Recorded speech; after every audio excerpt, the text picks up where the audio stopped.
Welcome to all. This is Vanka Haribabu. ఈరోజు మనం ఒక కొత్త కాన్సెప్ట్లోకి వెళ్తున్నాం. That is profit and loss, లాభ నష్టాలు అంటారు. సో ఈ లాభ నష్టాలు మనం జనరల్గా నిత్య జీవితంలో ప్రతిరోజు ఏదో ఒక వస్తువు కొనుక్కోవడానికి మన షాప్స్కి వెళ్తూనే ఉంటాం, అవునా? ప్రతిరోజు ఈ లాభ నష్టాలకు సంబంధించిన నిత్య జీవితంలో మనకి ఏదో ఒక రూపంలో ఎదురవుతూనే ఉంటుంది. ఎట్లా అంటే ఏదో ఒక వస్తువు కొనడానికి మనం షాప్కి వెళ్తుంటాం, అక్కడ మనం బేరం ఆడతాం, దట్ ఈస్ బార్గెనింగ్. వాడికి లాభం ఎంత వచ్చింది, మనం ఎంత లాభం సంపాదించాము, ఎంత తక్కువలో నేను కొనగలిగాను, కొన్న వెల, అమ్మిన వెల, లాభం వచ్చింది, నష్టం వచ్చింది, ఎంత పర్సంటేజ్ వచ్చింది, వాడికి ఎంత లాభం వచ్చింది, మనకెంత లాభం వచ్చింది, మనం ఎంత నష్టపోయాం. ఈ మాటలన్నీ మనం ప్రతిరోజు ఎక్కడొక చోట ఏదో ఒక సందర్భంలో ఉపయోగించేదే. సో ఈ కాన్సెప్ట్ ఏదైతే ఉందో, ప్రాఫిట్ అండ్ లాస్ అనే కాన్సెప్ట్ ఏదైతే ఉందో, ఇది మనకి నిత్య జీవితానికి కూడా అన్వయించుకొని చెప్పవచ్చు. సో మనం చూస్తే ఇక్కడ ఒక 11 కాన్సెప్ట్స్ మనం ఈ చాప్టర్లో నేర్చుకుంటాం.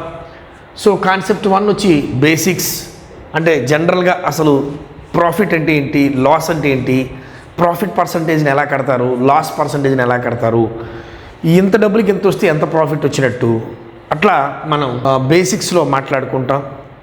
నెక్స్ట్ క్యాలిక్యులేటెడ్ ఆన్ ఎస్పి, అంటే జనరల్గా లాభ శాతాన్ని లేదా నష్ట శాతాన్ని, అంటే percentage of profit or loss is always calculated in cost price, on cost price. Cost price మీదే క్యాలిక్యులేట్ చేస్తారు, కానీ కొంతమంది తెలియక ఎస్పి మీద క్యాలిక్యులేట్ చేస్తారు. అప్పుడు ఎలా ఉంటాయి అనేది చూస్తాం. సమ్ ఐటమ్స్, కొన్ని ఐటమ్స్కి సంబంధించి ఒక కాన్సెప్ట్ పెట్టాను. 2 ఆర్టికల్స్, 2 ఉంటాయి. ఒకటి లాభాన్ని కొంటాడు, ఒక నష్టాన్ని కొంటాడు. అప్పుడు లాభం వస్తుందా, నష్టం వస్తుందా, ఏంటి, అలాంటి విభిన్న ప్రక్రియల్ని మనం కాన్సెప్ట్ 4లో నేర్చుకుంటాం. కాన్సెప్ట్ 5లో some parts of the articles, అలా తెచ్చిన ఆర్టికల్స్లో కొన్ని అమ్మడమో, కొన్ని కొనడమో, సమ్ యాడింగ్ అవ్వడమో ఏదో జరుగుతుంది. దానికి సంబంధించిన ప్రాబ్లమ్స్ ఎట్లుంటాయని కాన్సెప్ట్ 5లో నేర్చుకుంటాం. కాన్సెప్ట్ 6లో హ్యాడ్ హీ సోల్డ్ ఇట్స్. ఈ కాన్సెప్ట్ నేమ్స్ అన్ని ఒకసారి రాసేసుకోండి. హ్యాడ్ హీ సోల్డ్ ఇట్స్ అంటే వాడు ఒకవేళ తక్కువకి కొని, ఇప్పుడు మనం ఒక వస్తువుని కొన్నాము, ఒక వస్తువుని మనమే తక్కువ కొని అమ్మేటప్పుడు ఎక్కువ అమ్మినా, లేకపోతే మనం ఇంకొంచెం తగ్గించి అమ్మినా, అప్పుడు వచ్చే పర్సెంట్లో లాభ నష్టాల్లో తేడా ఉంటుంది. అలా ఒకవేళ అలా జరిగి ఉన్నట్లయితే యాడ్ హీ సోల్డ్ ఇట్స్, ఒకవేళ అలా జరిగి ఉన్నట్లయితే, ఒకవేళ తక్కువకి లేదా ఎక్కువకి అమ్మినట్లయితే ఏం జరిగేది అనేది మనం 6th కాన్సెప్ట్లో నేర్చుకుంటాం. 7th కాన్సెప్ట్లో ప్రాఫిట్ ఈక్వల్ టు లాస్, ఒక చోట వచ్చిన ప్రాఫిట్ ఎంత వచ్చిందో ఇంకో చోట అంతే లాస్ వచ్చింది. అప్పుడు ఈ అమ్మిన వెల, కొన్న వెల, అంటే CP cost price, SP selling price, దీనికి సంబంధించినటువంటి రిలేషన్స్ని మనం ఫైండ్ అవుట్ చేస్తాం కాన్సెప్ట్ 7లో. అట్లా కాన్సెప్ట్ 8లో ఇంటర్ రిలేషన్షిప్, ఆ లోపల ఎలా జరుగుతుంటుంది, ఈ సిపి, ఎస్పి ఇలాంటి వాటికి మధ్యలో, ప్రాఫిట్ లాస్కి సంబంధించి మధ్యలో ఎలాంటి ఇంటర్ రిలేషన్షిప్ ఉంటుంది. అట్లాగే కాన్సెప్ట్ 9లో మనం సర్క్యులర్ చైన్ అని నేర్చుకుంటాం. సర్క్యులర్ చైన్ అంటే ఇక్కడ మనం ఇప్పుడు జనరల్గా అంతా కూడా చైన్ సిస్టమే జరిగేది. ఒక హోల్సేలర్ ఉంటాడు, ఒక మ్యానుఫ్యాక్చరర్ ఉంటాడు, ఆ మ్యానుఫ్యాక్చరర్ నుంచి ఒక హోల్సేలర్కి వస్తుంది ఒక వస్తువులు. అంటే వాడు అక్కడ మ్యానుఫ్యాక్చరర్ అనేవాడు తయారు చేస్తాడు, తయారు చేసి హోల్సేలర్కి అమ్ముతాడు. హోల్సేలరు మళ్ళీ ఏం చేస్తాడు, రిటైలర్కి అమ్ముతాడు. ఈ రిటైలర్ ఏం చేస్తాడంటే ఆ రిటైలరు ఈ కస్టమర్స్కి అమ్ముతూ ఉంటాడు. ఇట్లా ఈ కస్టమర్ కొన్న ఒక కస్టమరు ఇంకో పక్క ఇంటి కస్టమర్కి ఇంకొకటికి అమ్మచ్చు. ఇలా ఏ నుండి బికి, బి నుండి సికి ఇలా వెళుతూ ఒక చైన్ రూపంలో ఒక వస్తువు అలా తయారై చాలా దూరాలు ప్రయాణిస్తూ ఉంటుంది. ఆ ప్రయాణాల్లో ఇందాక మ్యానుఫ్యాక్చరరు, హోల్సేలరు, తర్వాత రిటైలరు ఇలా మాట్లాడుకుంటున్నాం కదా, అక్కడ మ్యానుఫ్యాక్చరరు నెక్స్ట్ హోల్సేలర్ వీళ్ళ మధ్యలో రిలేషన్ చూస్తే మ్యానుఫ్యాక్చరర్ అయితే వాడు తయారు చేసి అమ్మేవాడు, హోల్సేలర్ కొనేవాడు. ఇక్కడ నెక్స్ట్ రిలేషన్ ఏమవుద్ది, హోల్సేలరు అమ్మేవాడు అవుతాడు, రిటైలర్ కొనేవాడు అవుతాడు కదా. సో ఇట్లా ఆ రిలేషన్స్ కూడా మారిపోతూ ఉంటాయి ఆ సర్క్యులర్ చైన్లో. ఇలాంటి సర్క్యులర్ చైన్ మీద అంటే ఒకరి నుంచి ఒకరికి పాస్ అవుతుంటుంది. ఆ పాస్ అయ్యేటప్పుడు ఎలా అనేది మనం కాన్సెప్ట్ 9లో చేస్తాం. లీనియర్ ఈక్వేషన్స్ అంటే ఇప్పుడు మనం ఒక 5 పెన్నులు, ఒక 8 పెన్సిళ్ళు కలిపి ఇంత కొన్నాం, 3 పెన్నులు 7 పెన్సిళ్ళు కలిపి ఇంకో చోట కొన్నాం, మొత్తం మీద అమ్మాల్సి వచ్చింది, ఎలా అమ్ముతాం. అప్పుడు ఈక్వేషన్ ఫామ్ చేసుకుంటారు, దాన్ని లాజికల్గా ఎలా చేయాలి అనేది మనం కాన్సెప్ట్ 10లో చేస్తాము. కాన్సెప్ట్ 11లో డిస్హానెస్ట్ డీలర్స్ అంటే మోసం చేసేటువంటి వ్యాపారులు ఉంటారు. వ్యాపారంలో చాలా మోసం కనబడుతూ ఉంటుంది. అది తూకంలో అవ్వచ్చు, లేదా దాని యొక్క వస్తువు యొక్క నాణ్యతలో అవ్వచ్చు. అంటే క్వాలిటీ అండ్ క్వాంటిటీ, ఈ రెండిట్లో మనం మోసాలు చూస్తుంటాం. అంటే క్వాలిటీలో తక్కువ క్వాలిటీ సరుకుని కూడా మంచిదని, బ్రాండ్ మంచిది, ఇది సరుకు మంచిదని చెప్పి కల్తీ సరుకుల్ని అమ్మడం.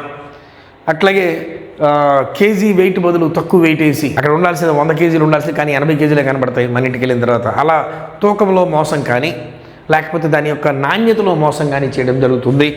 అలాంటి సందర్భాల్లో మరి కొంత మనం నష్టపోతాం. మనం 100 కేజీ అనుకుంటాం, కానీ అక్కడ ఉంది 900 గ్రాములే. మనం ఇప్పుడు అమ్మాలంటే మళ్ళీ మనం ఎలా అమ్మాలి, అప్పుడు ఎంత నష్టపోయాం మనం అనేది డిస్హానెస్ట్ డీలర్స్ అనేటువంటి దాంట్లో నేర్చుకుంటాం. ఈ 11 కాన్సెప్ట్లు నేర్చుకున్న తర్వాత మళ్ళీ మనం వెళ్ళాలి డిస్కౌంట్స్ అనే టాపిక్కి.